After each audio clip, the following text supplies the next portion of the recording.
Hamdan wa syukran lillah, syadu la ilaha illallah wahdahu la syarikalah, syadu anna Muhammadan abdu wa rasuluh, amma ba'du.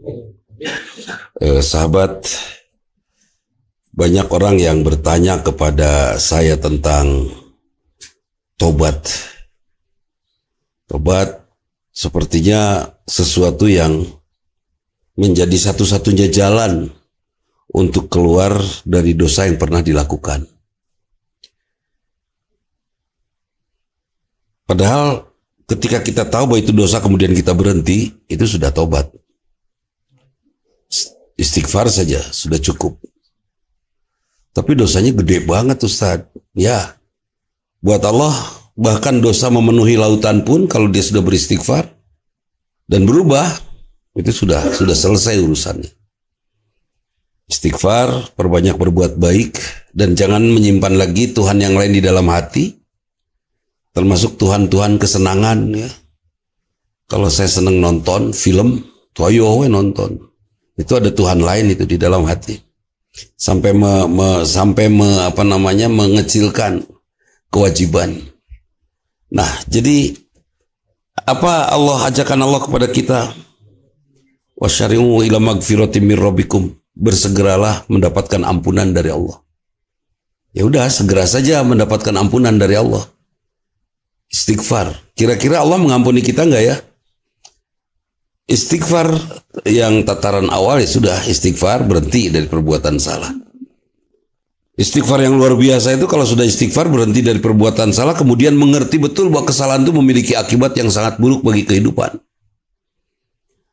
Memiliki akibat yang sangat buruk bagi mental, memiliki akibat yang sangat berat dalam menghadapi membangun tatanan kehidupan. Nah, karena itu istighfar yang bagus itu istighfar yang menghasilkan perilaku baru, manajemen individu yang baru. Istighfar juga itu introspeksi, muhasabah.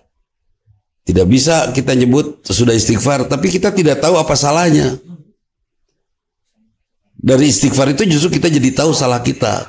Alladzina yastaghfiruna fil ashar. Mereka yang beristighfar pada saat sahur, dia akan mendapatkan rizki yang luar biasa. Oh ya, rizki yang sangat besar. Kenapa? Karena pada saat pagi hari, hal pertama yang dia lakukan adalah melakukan introspeksi. Untuk usahanya, dia periksa manajemennya, keuangannya, dan lain sebagainya, termasuk link persahabatannya, jaringan-jaringan kerjanya, semua diperiksa. Itu terus diperbaiki, itu istighfar. Sering sekali kita menganggap istighfar itu ya buat sendiri aja. Pada saat kita salah, astagfirullah. Pada saat perusahaan rugi juga harus istighfar itu. Kenapa pada saat perusahaan rugi harus istighfar? Supaya tahu di mana letak kesalahannya. Gini, kalau perusahaan rugi kira-kira akan jadi dosa nggak sih? Akan ada orang yang terzolimi, misalnya dipecat dan seterusnya. Akan ada PHK, akan ada juga ibadah yang terusakkan husunya ya, karena merasa tidak punya penghasilan dan seterusnya. Jadi ketika kita punya perusahaan yang itu merugi, itu harus istighfar itu. Bahkan ketika pengemudi online mogok motornya, itu harus istighfar. Oh, saya lupa ngurus olinya, ngecek mobilnya, bensinnya, dan lain sebagainya. Oke, itu istighfarnya. Jadi istighfar itu bukan saja pada kesalahan-kesalahan individu, tapi lebih pada segala hal yang kira-kira gara-gara kesalahan itu kita mendapatkan banyak sekali kemadorotan untuk perjalanan ibadah mahdoh kita. Seperti itu. Jadi sahabat, segera mendapatkan ampunan dari Allah. Ini kan ada kalimatnya wal jannatu arduha samawati wal ard. Apa maksudnya itu, Ceng Ai? Ada Ceng Ai di sini. Maksudnya surganya orang yang beristighfar itu adalah surga seluas langit dan bumi. Artinya di akhirat dia dapat, di dunia juga dia dapat, kan ya? Keuntungannya di akhirat dia dapat surga, di dunia dia dapat keberhasilan. Saya punya teman pengusaha, pagi-pagi setiap mau kerja rapat. Sebentar saja, yang kita kerjakan hari ini, targetnya sore kita sudah begini. Sore sebelum bubar, ngumpul lagi. Apa yang kurang dari apa yang kita lakukan siang tadi? Ini berarti kita harus memperbaiki ini kan itu. Itu perusahaannya maju sekali dan sangat pesat. Itu luar biasa. Nah karena itu sahabat, difahami betul ya bahwa Masya Allah istighfar itu bukan hanya meminta ampun, tetapi juga ada upaya memperbaiki. Bukan hanya memperbaiki, tetapi juga secara kreatif menemukan hal-hal baru. Ya kalau untuk manajemen, untuk usaha, untuk pekerjaan, belajar, itu ada hal-hal baru. Tapi untuk untuk individu, mungkin amal-amal soleh yang baru yang harus dilakukan seperti itu. Nah, jadi fahami oleh kita, wasali'u ila magfiratin min rabbikum, bersegeralah meminta ampunan dari Allah. Wal jannatu arduha samawati wal ard, karena kita akan mendapatkan kebahagiaan di dunia, di langit dan di bumi. Itu istighfar kita.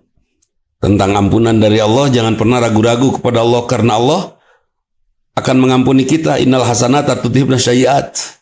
Sesungguhnya kebaikan ibadah itu akan menghapuskan dosa. Kenapa? Mang Budi beribadah dihapus oleh Allah dosanya. Ibadah sholat misalnya, Mang Budi melakukan sholatnya, ya Mang Budi melakukan sholatnya, itu menunjukkan pengakuan terhadap ilah kepada Allah, betul tidak?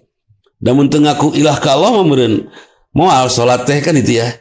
Jadi pengakuan ilah kepada Allah ini yang membuat akhirnya Mang Budi mendapatkan ampunan. Artinya sekecil apapun keimanan, famayamal misqala dzarratin khairayarah, sekecil apapun kebaikan, keimanan, Allah akan membalasnya. Dan balasan dari Allah di atas semua ibadah kita, atas salat-salat kita, itu adalah ampunan dari Allah. Itu saja. Mohon maaf ya, sebentar lagi kita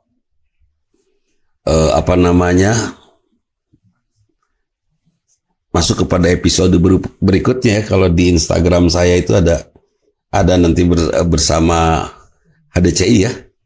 Ya, bersama Al-Ustadz Al-Mukarram